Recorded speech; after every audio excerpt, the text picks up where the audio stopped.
Hello students, आज हम पढ़ेंगे class 12th third unit matrices of view exercise 3.1 के शेष प्रश्न क्वेश्चन नंबर 7 सॉल्व करते हैं। पिछले वीडियो में 1 से 6 तक प्रश्न हो गए थे। क्वेश्चन नंबर 7 है matrix A minus B 2A plus C 2A minus B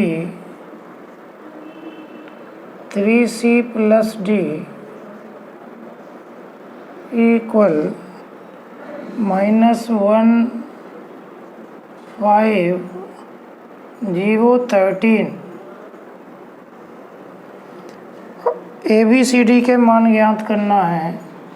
ABCD question mark ABCD के मान ज्ञात करना है। तो कल इस तरह के प्रश्न किए थे।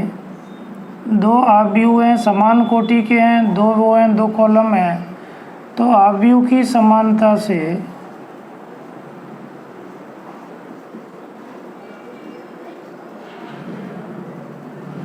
इक्विलिटी ऑफ मैट्रिसेस संगत अवयव बराबर हो जाते हैं। पहले के इक्वल हो जाएगा A minus B equal -1, equation first हो जाएगा। और 2A minus B equal 0 second. इसके बाद 2A प्लस सी इक्वल 5 थर्ड। और 3C plus D equal 13, equation 4। अब ABCD के मान निकालने हैं, तो अब 1 और 2 को सॉल्व करेंगे। समीकरण 1 तथा 2 से form equation 1 and 2। A minus B equal -1 और 2A minus B equal 0। Minus plus minus घटाने पर ऑन सब्ट्रैक्टिंग बी कैंसिल हो जाएगा। -A इक्वल -1, तो A इक्वल 1 आ गया। A का मान समीकरण 1 में रखने पर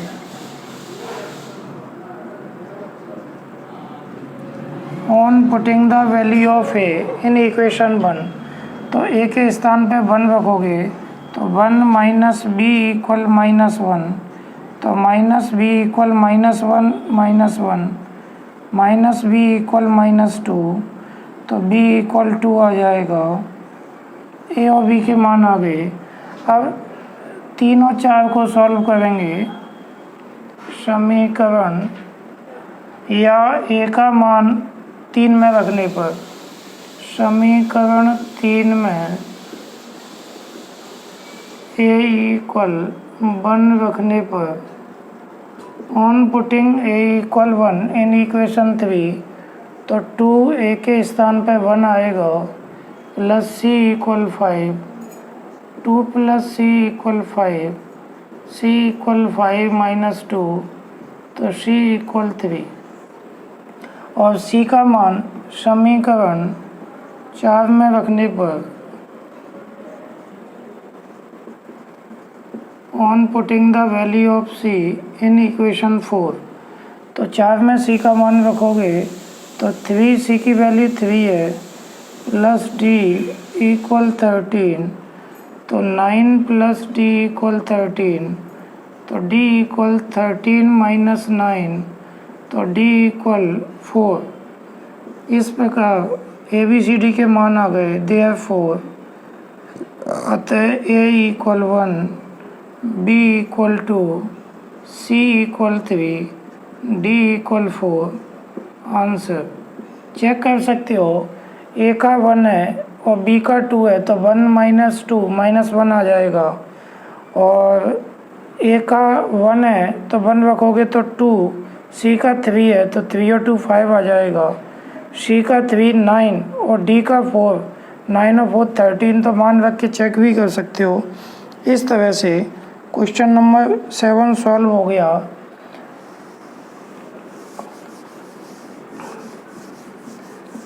आठवां प्रश्न है, ओटी टाइप का प्रश्न है। A = AIJ एक मैट्रिक्स दिया है, इसका ऑर्डर, इसकी कोटि है m/n, एक वर्ग आव्यूह होगा। एक वर्ग आव्यूह माने स्क्वायर मैट्रिक्स है। यदि अब 4 ऑप्शन दिए हैं तो मैंने आपको परिभाषा में बताया था कि वर्ग आव्यूह कब होगा, जब रो और कॉलम बराबर होंगे। तो इसका ऑप्शन हो जाएगा सी वाला सही हो जाएगा। m = n जब हो जाएंगे रो और कॉलम के बराबर आने पर आव्यूह वर्ग आव्यूह बन जाता है, स्क्वायर मैट्रिक्स बन जाता है। इस तरह से 8वां प्रश्न ओटी टाइप में आता है। 9वां प्रश्न है, x y के प्रदत्त किन मानों के लिए आव्यूहों के निम्नलिखित युग्म समान हैं। आपको तो आव्यूह दिए हैं, वो कह रहे हैं x y के किन मानों के लिए समान है, तो मैं इनको समान कर देता हूँ। 3x + 7 5 y + 1 और 2 - 3x समान लेके चलता हूँ। समान दिए नहीं है, मुझे कह रहे हैं x y के कौन से मान हैं जिनके लिए समान है, तो समान करके इनको इक्वल करके x y के मान निकाल लेते हैं। जो मान आएंगे उनके लिए ये आव्यूह समान होंगे। 0 y - 2 8 4। अब वही आव्यूह की समानता से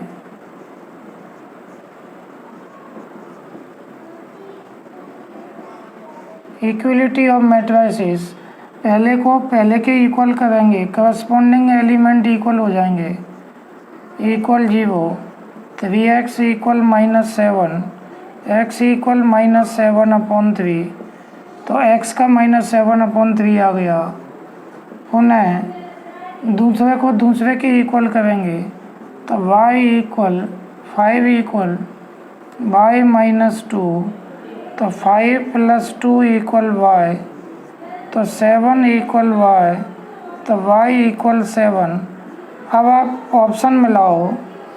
ए वाले ऑप्शन में -1/3 और 7 दिया है, तो x का -1/3 है ही नहीं, तो ए वाला ऑप्शन नहीं होगा। ए वाला ऑप्शन गलत है। सी वाले में बाई 7 है, तो x का -2/3 दिया है, तो सी वाला ऑप्शन भी नहीं होगा। डी वाले ऑप्शन में x का -1/3 है, तो x का -1/3 नहीं आएगा और y का -2/3 नहीं आएगा, तो डी वाला भी नहीं होगा। इस तरह से बी ऑप्शन सही है। ज्ञात करना संभव नहीं है। ज्ञात करना संभव नहीं है, मान फाइंड करना पॉसिबल नहीं है। अब क्यों नहीं है, क्योंकि आप देखोगे एक ही उसमें x के 2 मान आ जाएंगे। इसकी तुलना यदि अपन करें तो y + 1 = 8 है, तो y = 8 - 1 तो y = 7। ये तो ठीक है, y का 7 यहाँ है, y का 7 यहाँ है, लेकिन इसकी कंपेयर इससे करोगे। पुनः 2 - 3x = 4 तो -3x = 4 - 2 -3x 2 आ जाएगा, x का -2/3 आएगा। अब देखो एक ही प्रश्न में x के 2 मान आ गए, तो ऐसा होता नहीं है।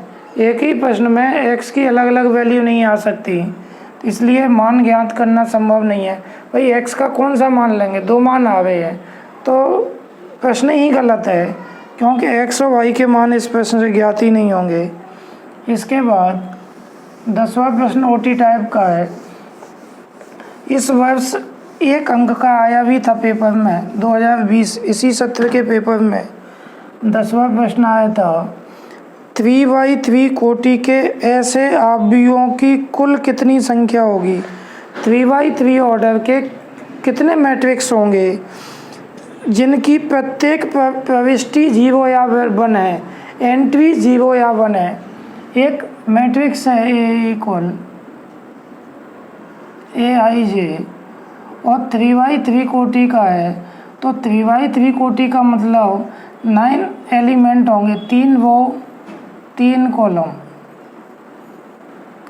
और प्रविष्टि है जो एंट्री है अंकों की वो है 0 या 1। 0 या 1 इसके अंदर लिखना है। तो आप देखो जो पहला स्थान है उसको भरने के 2 तरीके हैं। पहली जगह पे 0 भी आ सकता है 1 भी आ सकता है। दूसरी जगह 0 1 दोनों में से 0 भी आ सकता है 1 भी आ सकता है। तीसरे स्थान पर भी 0 से भी भर सकते हैं और 1 से भी भर सकते हैं। क्रम 6 का प्रश्न है, 11th में पढ़ा है, परम्यूटेशन का सवाल है। इस स्थान को भी 2 तरह से भरा जा सकता है 0 या 1 से। इसको भी 2 इस प्रकार से भर सकते हैं। इस स्थान को भी 2 प्रकार से भर सकते हैं। इस वाले स्थान को भी 2 प्रकार से भर सकते हैं। इस वाले स्थान को भी 2 प्रकार से भर सकते हैं और इस वाले स्थान को भी 2 प्रकार से भर सकते हैं। और क्रम 6 में आपने गुणन का आधारभूत सिद्धांत पढ़ा था, फंडामेंटल थ्योरम पढ़ी थी और मल्टीप्लिकेशन, इनका गुणा हो जाता है। तो इनका जैसे ही इनटू करेंगे तो ये आएगा 2 to the power 9। तो आवयवों की संख्या आएगी, आवयवों की संख्या number of matrices 2 to the power 9 512 होंगे। तो इस तरह से डी वाला ऑप्शन सही है। प्रश्नावली 3.1 कंप्लीट हो गई। किसी तरह की कोई समस्या हो तो मुझे पूछ लेना, नेक्स्ट वीडियो में आपकी समस्या का समाधान कर दिया जाएगा। धन्यवाद।